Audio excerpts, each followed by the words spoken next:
Hi, everybody. So glad to see you all tonight. Thanks for tuning in to Molly's Salon. This is our weekly program every Thursday evening where I interview innovative thinkers and creative firebrands. We're living through a critical time in American history, the COVID-19 pandemic and a vital social justice movement led by Black Lives Matter. And our guests are a variety of artists and leaders discussing new ideas, how they're coping with the coronavirus and making positive social change, as well as showing us glimmers of hope for the future, because God knows we all need that, right? My guests this week are Hana Sharif, Artistic Director of the Repertory Theater of St. Louis, and Byark Lee, Tony Award winning actress, singer, dancer, and choreographer, and a favorite of Arena Stage. Hana Sharif's multifaceted theater career includes roles as an artistic leader, director, playwright, and producer. Beginning her professional career at Hartford Stage in 2003, she rose from an entry level artistic assistant to the associate artistic director within just 7 years. Amazing. During that time, Hana also served as Hartford Stage's director of new play development. Starting in 2012, she served as program manager at Arts Emerson at Boston's Emerson College. Hana was Baltimore Center Stage's associate artistic director 2014 to 2019 with Kwame. And her other achievements at Baltimore Center Stage include strengthening community engagement, producing multiple world and regional premieres, and helping to guide the theater through a multi-million-dollar building renovation and rebranding effort. And Hana became the artistic director of the Repertory Theater of St. Louis in June of 2019. My God, when did you ever stop to breathe? Not a lot of vacations in there. Not a lot of fun vacations. It's so good to have you on. Hi, Hana. Thank you for having me. I'm delighted to be here with you. Absolutely. So, first question, because this is one that would be on our whole audience's mind. The fact that you took over the rep as a new artistic director in June 2019. I want everybody to take their mind back to that. That was just not 8 months later. The whole world was upended and theater as we know it indefinitely suspended. So here you are, a new artistic director, learning a whole new curve that comes with being a new artistic director. And then you've also got the learning curve that came with COVID. And you seem to be handling it brilliantly. I'm just really curious to know what were the biggest ahas and what were the biggest, oh my God, I can't believe I did that. The first season was a roller coaster from beginning to end because we launched with a big, audacious Angels in America Part One and Part Two as our launch of the season, and we have an action packed season. We produce six main stage shows, three studio shows, and three children's touring shows in between September and April Wow. because we share our space with the opera and the conservatory. So we have a very finite time that we actually have access to the space. So there really wasn't a moment to breathe. And then suddenly everything careened to a sudden halt.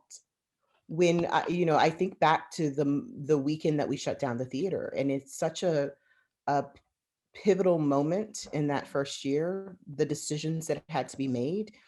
St. Louis is in the middle of the country, so we weren't experiencing in the beginning of March the pandemic with quite the same urgency that was happening on both the coasts.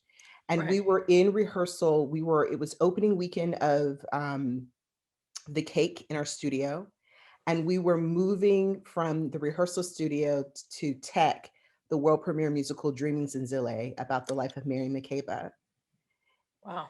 And it literally, we were doing a run through in the rehearsal studio and then moving for the Zitz probe to the stage the day that we shut down.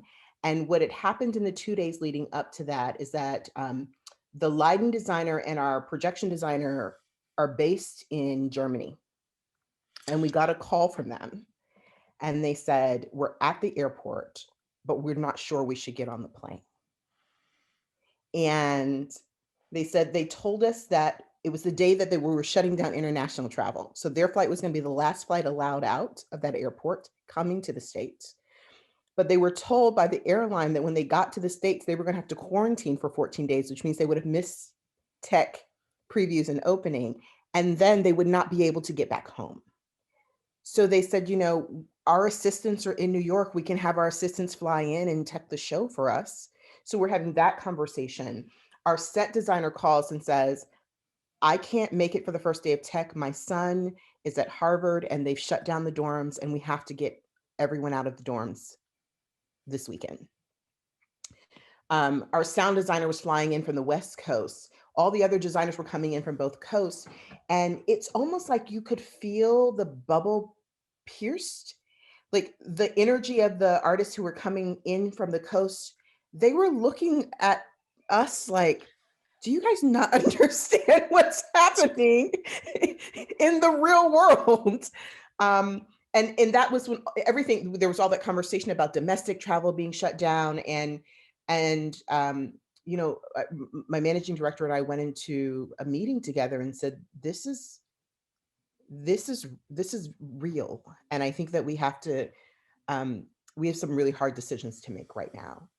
And um, you know that moment might be the answer to both of your questions, because the moment of crisis and knowing that there was a decision to be made and that we needed to be clear about what decision we were making, what the ramifications of that decision were, and how it was going to be messaged. And so we made the decision that we needed to shut down the theater. And we also made the decision that all of these artists came in good faith to our organization with the expectation that they were going to be able to work. And we made a decision to reach out to our board leadership and really make the appeal that we should fulfill our contracts to all of the artists and to our seasonal employees. And, that was an important moment in leadership and in decision making. There was a fear trigger. It's a big first season. This is going to be part of a deficit, but there was also this sense of fundamentally, who are we? Mhm. And who's going to carry the weight of this burden? And even at that time, we had no idea that a year later we would still be navigating this crisis. I remember thinking, okay, well, we'll shut down for a month, Mhm. and we'll figure out, we'll get this virus under control, and then it'll be back to business. And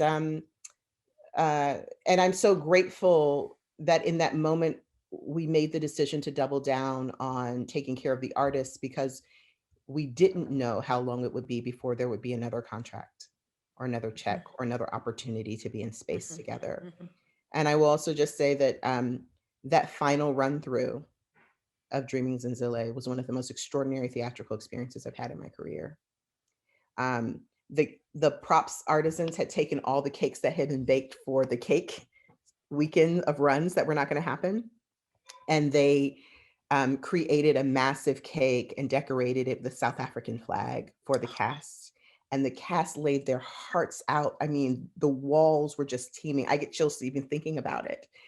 And when the last note was sung, they came in with that cake and everyone just kind of fell apart and held each other and cried for the disappointment of what that moment was. We walked over and walked the stage together and said, we'll be back. We'll be back, and we'll be back with this show. And I've held on to that this whole year. It's been one of the things that's kept me motivated, was to be able to say, we're coming back, and we're going to come back, and we're going to deliver this show. So, you take those nuggets where you can. Unbelievable. That is a great origin story. Yeah. As a new artistic director facing all of these obstacles and issues, and going back to where your principles were, what are the things you'll stand in the fire for, and it was really all around the artists and your staff. And I think that's so right, Hannah. It's a great story. It's Thank really a you. great story. It's fascinating.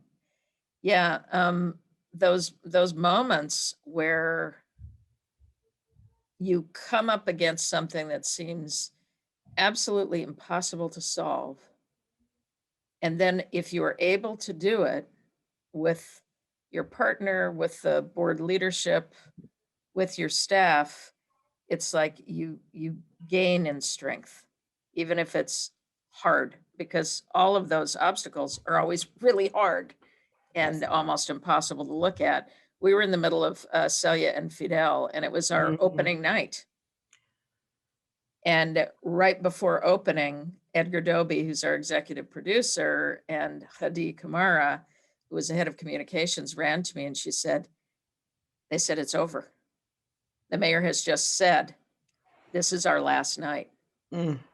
So here we are opening with a very small group of people, all nervously in the theater, in different areas of the theater. And afterwards, we had this great toast with the actors, and they did brilliantly well.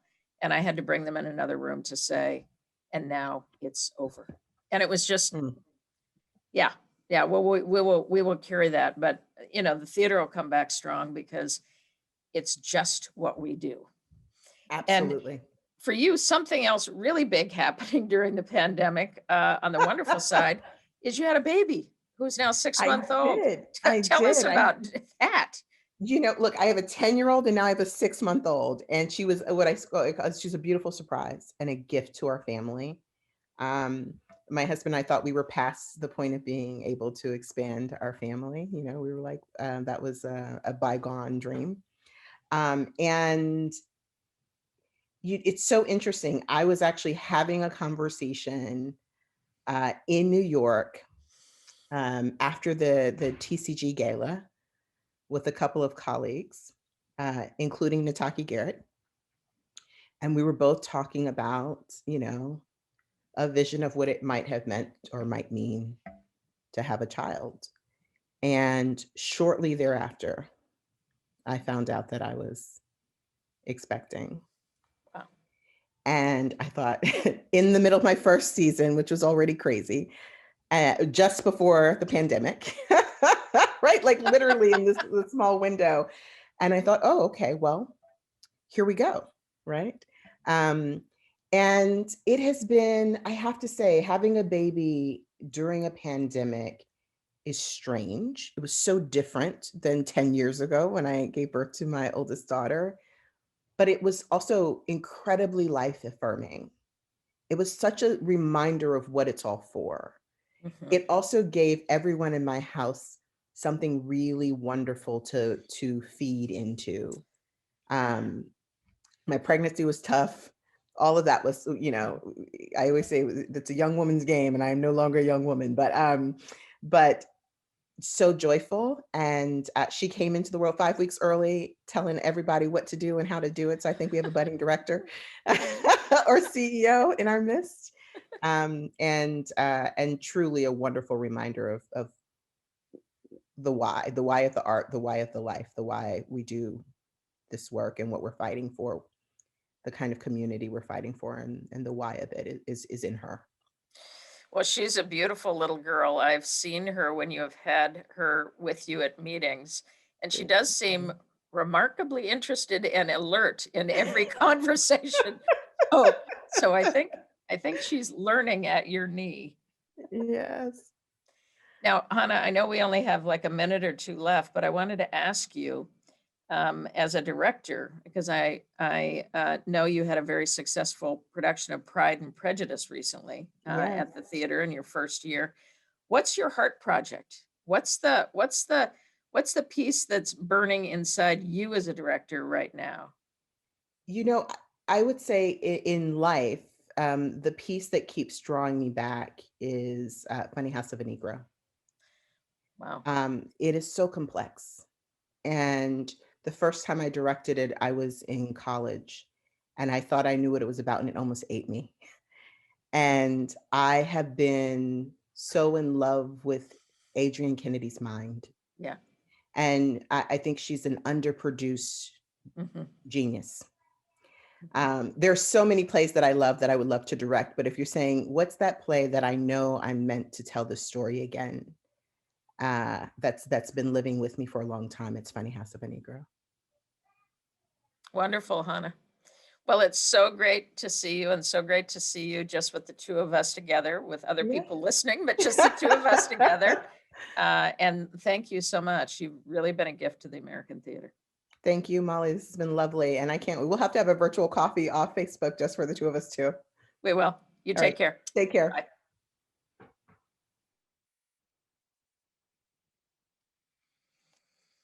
She's a beautiful woman, really extraordinary. Byark Lee has performed in dozens of Broadway shows and created the role of Connie in a chorus line, also serving as Michael Bennett's assistant choreographer on a chorus line, of which she's directed and choreographed many national and international companies. But maybe you don't know that she has a nonprofit National Asian Artist Project. Her vision includes educating, cultivating, and stimulating audiences and artists of Asian descent through the many outreach programs the company offers. The organization has produced many classic shows with all Asian American casts, demonstrating that famous works can speak to all audiences and ethnicity is no longer a barrier. She's been the recipient of tons of awards, including the Tony Paul Robeson Award for Actors Equity Association, the Arena Stage American Artist Award, and many, many others. And you were my very first choreographer for South Pacific, Byark. You taught me Yes, everything. yes, Molly. Yes, yes, yes. And I learned so much from you. You're one of my mentors, and I'm just so pleased that you've invited me to come on tonight. Yes, Well, it's great to be with you, Byark. You always bring a big burst of sunshine into the room, and it's been true every time we've worked on a piece together. I'm really curious if you could talk to us a little bit about what's going on in Chinatown now. I know that you were born in Chinatown. You came up as a young actor. You ended up on Broadway really early. But Chinatown in this moment is going through a lot of complications and trouble during the COVID pandemic. yes. Well, it's a low income community, and they really depend on tourism. And all of the restaurants many of them have closed. Some of them are doing takeout. The streets are very narrow, so you can only put up two chairs, two tables, and so they're really suffering. All the businesses, the gift shops, when people buy, the gifts from Chinatown, they've all closed down. So as soon as the Broadway and the tourism and the hotels, get back on their feet, people will be coming to Chinatown. But right now, they are really in trouble. We need the tourists. We really, really do. My school, PS 124, was shut down, and but luckily, my teachers and I, we went right to Zoom, and we were giving our kids, singing and acting lessons, and also the choir that I have. I have a membership of 50. We went right on Zoom, and we've invited, Rogers and Hammerstein organization to come in and give lectures in the history of theater. And we've been trying everything to keep the community together, because that's what I'm doing. I am educating a community into musical theater and into theater. So it's been really, really hard, very, very difficult. And also because I have my paying job, which is directing and choreographing a chorus line around the world, I have been away in Spain. And then also I was choreographing in Osaka, a new musical in Osaka with 56 dancers, just trying to, keep it going. And then all of a sudden I come back from Barcelona. We were producing Cinderella. I wasn't directing, I was only producing, and it was going to be a gala with, a 10-course Chinese meal and ticket to the show. And people were saying, I'm not feeling well, but, keep the ticket, keep the dinner. I'm not feeling well. And that was the beginning of, is something going on here? But we did produce the show at the Alvin Ailey Theater, and it was very, very successful, March the 2nd. And within a week or two, we were shut down. Uh, Wow. Wow. we just made it under the wire. We just made it under the wire. Well, and I can say, having seen a couple of your productions with all Asian American casts doing the Rodgers and Hammerstein productions, they are fantastic. So if anybody has a chance that's listening to this to see them when we're through the pandemic, do it, because it's great fun and total joy. Let's stay on this mode for a minute. When you received the American Artist Award from Arena, you were in the middle of choreographing for Antonio Banderas in a chorus line in Spain, and you literally flew in to accept the award and flew back again to finish work on the production. And now they're just waiting for it to reopen in Madrid. And how crazy is that?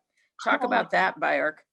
well, Antonio was building his own theater. And so I just went over for 6 weeks to rehearse the show, and we were going to open. Well, the government said that, he had to do all these things to make it safe.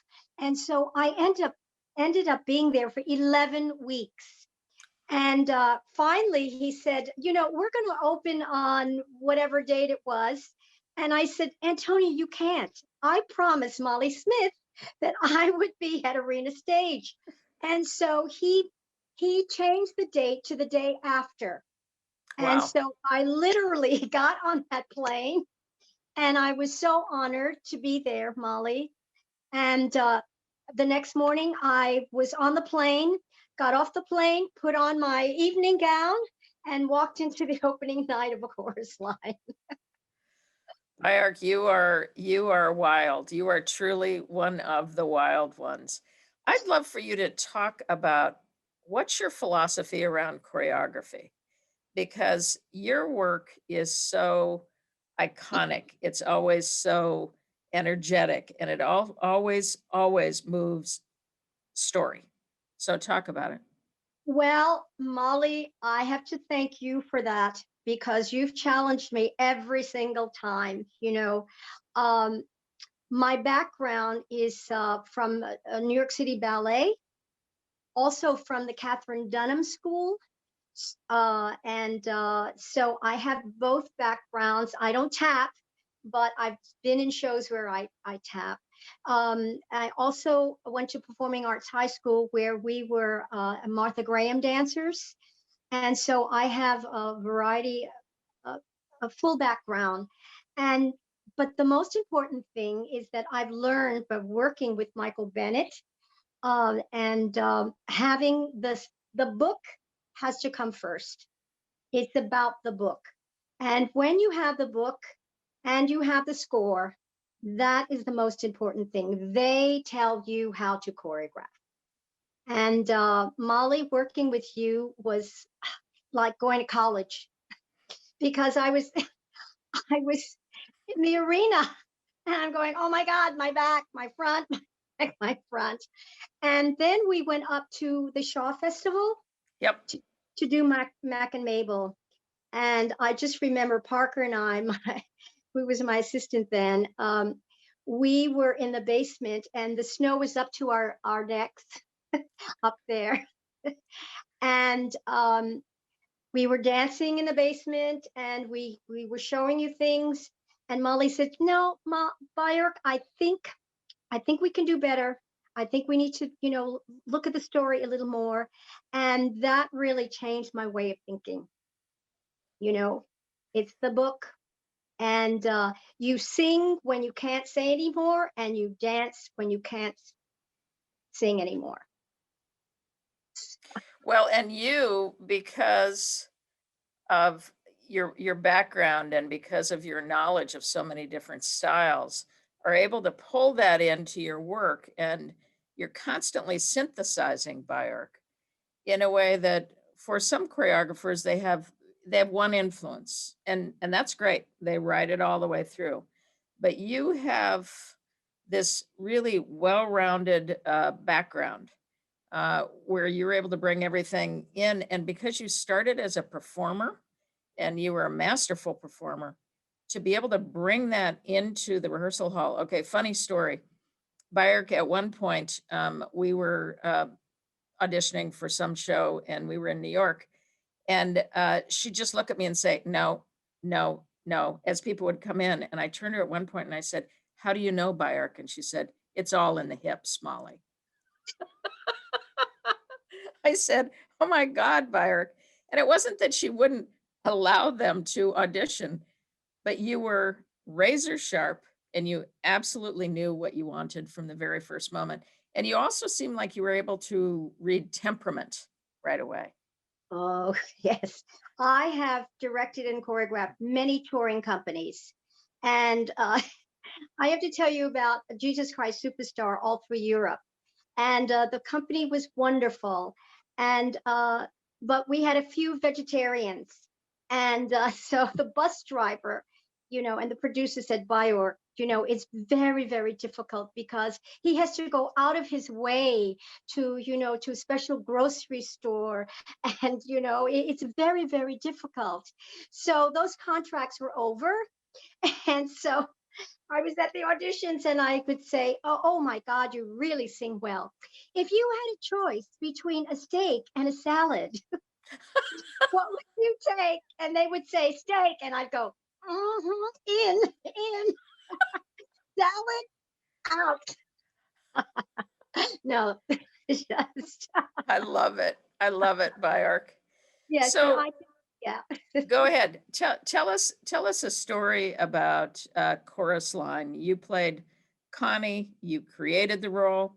You were in Chorus Line for many, many years. But tell us a little bit about the making of the story of Chorus Line. Well, we were all I was Michael Bennett's assistant for many years prior to A Chorus Line. So at that time, you had to have a director or choreographer in order to work. And I had for many, many years worked with many choreographers, but I didn't have a home. Jerome Robbins had his dancers and Bob Fosse had his dancers, but Michael Bennett started his own group. And I was one of them because Michael and I met when we were kids in New York. And so it was very, very important that I finally had a choreographer. So whatever he did, I worked. If I did a commercial or I did a Broadway show or anything, television show. So I was a Michael Bennett dancer. So that was really, really important. So when A Chorus Line came around, we were all unemployed. I had just done two flop shows for Michael Bennett, Seesaw and Henry Sweet Henry. And we thought, oh, okay. So Michael has this idea. And we all said, oh, okay. But I knew as a Michael Bennett dancer, I would be involved. I don't know if I was be in the show, I would be an assistant, or I would be whatever, but I was a Michael Bennett dancer. So when he made the phone call to everybody to come, we're just going to talk. Broadway's dying. I have this idea. And so there was the tape sessions, and everybody, met after their shows, and a lot of us were unemployed. And Michael started off. He was smart. He brought a tape recorder and a big jug of wine, and everybody had a great time. And 24 hours later, he had, people were talking, why were you in the business? Why did you come to New York? All of those questions. And so he had two tape sessions, and he took the tapes to Joseph Papp, who said, I don't know what this is, but it's very interesting.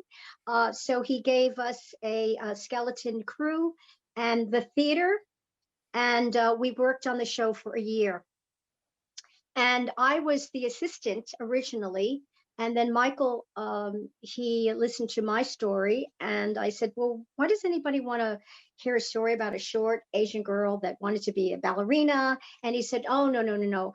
You're not going to be my assistant. I'm going to put you in the show. So then I had the role of Connie. And in Promises, Promises, Neil Simon named me Miss Wong. I was one of the Turkey Lurkey girls. And so I was Miss Wong. And then Michael Bennett was watching the news and Connie Chung came on. And so I became Connie Wong. Wow. Oh. Yeah. And so I notated the entire show while it was, being created. And opening night off Broadway, Michael came back and said, listen, Byark, the show is all yours. You're going to be taking this all over the world. And I had just done 2 shows that flopped. And I said, oh, yes, Michael. Oh, yes. Sure, sure, sure. Yeah, yeah. And here I am 46 years later. And I'm doing it still doing it all over the world, going back to Italy 3 times, going back to Japan, it's a strong piece and it still resonates with audiences and actors. And to give them the gift of a chorus line is such an honor for me to pass on Michael's legacy. And Bob Avian, who just passed away, by the way. It's for me to continue their legacy has been such an honor. And going to Spain and working with Antonio as my co-director, we've never really had an actor play Zach. And he says, well, I'll try the pirouettes, Byark. I don't know if I can do it. You don't have to do that. Just be there, be present. And it was very, very exciting working with him. And he loves the show. And we were supposed to bring it into New York, July 1st, 2020. We had the theater. They were going to open at the Public Theater for 4 weeks and then open at the 54th Street Theater for 6 months.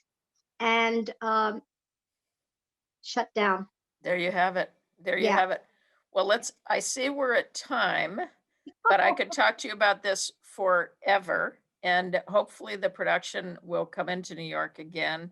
I love you, Byark. I love working with you. I love your spirit and your talent. And thank you so much for coming on. You take care. My pleasure. Love you. Amazing, right? Just a bundle of energy and fire. My guest next week will be Pam McKinnon, who's a director and artistic director at ACT in San Francisco.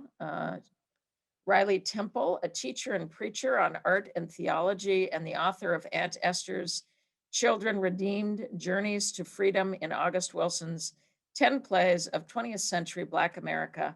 And he also is the former Arena Stage Board president.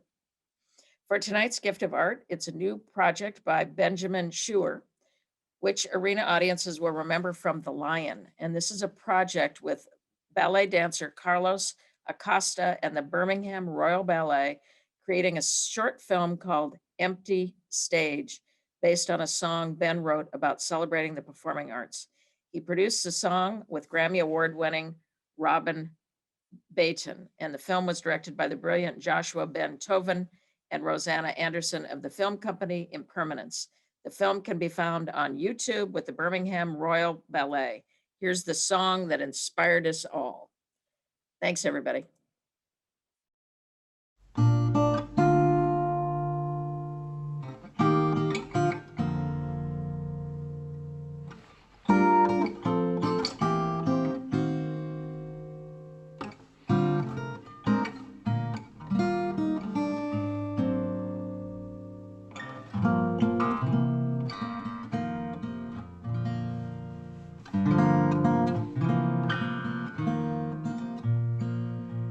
Dusty chairs, sagging curtain, music stuck inside the page, costumes back inside their boxes,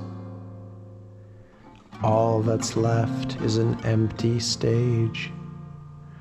All that's left is an empty stage. All the dances, all the spotlights, memories of a golden age, fade to stillness, fade to darkness. All that's left is an empty stage. All that's left is an empty stage. Ghosts of melodies with beauty and flaws echo in the echo of the echo of applause. In this place we'd find a mirror, love and grief, joy and rage. But what was here is here no longer. All that's left is an empty stage. All that's left is an empty stage.